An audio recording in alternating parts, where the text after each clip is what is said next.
কোনো দক্ষতা প্রশিক্ষণ ছাড়াই পাড়ি জমান বিদেশে। এরপর প্রতিকূল পরিবেশে শুরু হয় কঠিন প্রবাস জীবন। কেউ কেউ কয়েক বছরে অর্জন করেন কাঙ্ক্ষিত দক্ষতা, কিন্তু ততদিনে শেষ হয়ে যায় ভিসার মেয়াদ।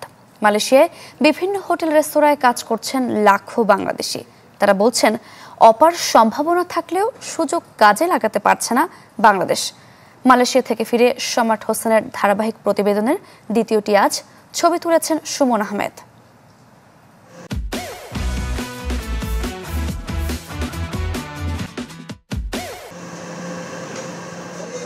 আড়াই বছর ধরে কুয়ালালামপুরের এই বাংলাদেশি রেস্তোরাঁয় কাজ করছেন নোয়াখালীর আকাশ মোল্লা। ৫ লাখ টাকা খরচ করে কলিং ভিসায় এসেছিলেন মালয়েশিয়ায়।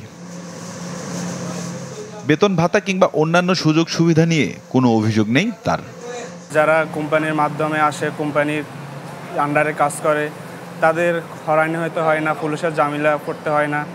আপনার সব মিলিয়ে আপনার কোম্পানির আন্ডারে থাকলে সব কিছুই ভালো, থাকা খাওয়া, মাস শেষের স্যালারিটা সব কিছুই ভালো হয়। আকাশের মতোই মালয়েশিয়ায় বিভিন্ন পেশায় কাজ করছেন প্রায় ১৫ লাখ বাংলাদেশি। তবে সবার বাস্তবতা একই রকম নয়। অনেক বাংলাদেশি প্রতিষ্ঠানই ঠিকঠাক বেতন দেয় না কর্মীদের, ফলে অনেকেরই দিনাতিপাত করতে হয় সংকট আর দুর্ভাবনায়। আমি একজন শেফ, বাংলাদেশে আমি 33-34 টাকা বেতন পাইতাম। এখানে আমি আসার পরে আমি ওই সেই একই টাকা পাইতেছি, কথা বুঝুন। তো এটা কিন্তু আমি যে দালালে আমার নিয়ে আসছে, আমি তার দোষ দিচ্ছি। দেশ থেকে যদি না আসে যাচাই বাছাই করে, এখানে এসে অনেক কষ্ট করতে হয় তাদের। এই কারণে পরে ভোগান্তিতে পড়ে তারা বিভিন্ন হয়রানি হচ্ছে, যেমন বিশেষ সমস্যা হচ্ছে তাদের। আপনার এই চলাফেরা, রাস্তায় চলাফেরা, পুলিশের হয়রানি হচ্ছে, সব দিকে হয়রানি হতেছে। মালয়েশিয়ায় বসবাসরত বাংলাদেশি উদ্যোক্তারা জানান, দেশটিতে চাহিদা থাকলেও সংকট দক্ষ কর্মীর। তাই সে দেশে আসার আগে যথেষ্ট প্রস্তুতি নেওয়ার পরামর্শ তার।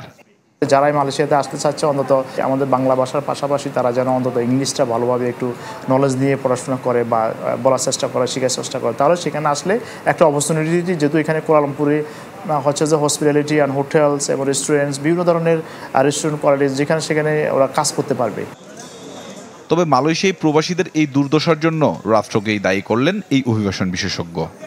জেনে শুনে প্রতিবারে কিন্তু রাষ্ট্র এখানে এমনভাবে অন্ধ থাকে, দিন শেষে কিন্তু আমাদের কর্মীরা মালয়েশিয়া যাওয়ার নামে বারবার প্রতারিত হচ্ছে। এবং আমি এইখানে এখন রাষ্ট্রীয় ব্যর্থতা ছাড়া, রাষ্ট্রীয় দায়হীনতা ছাড়া আসলে আমার এখানে কিছু দেখি না।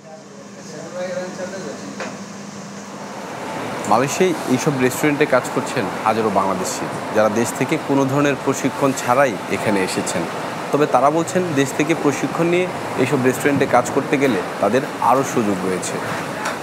সম্রাট হোসেন, চ্যানেল 24, কুয়ালালামপুর, মালয়েশিয়া।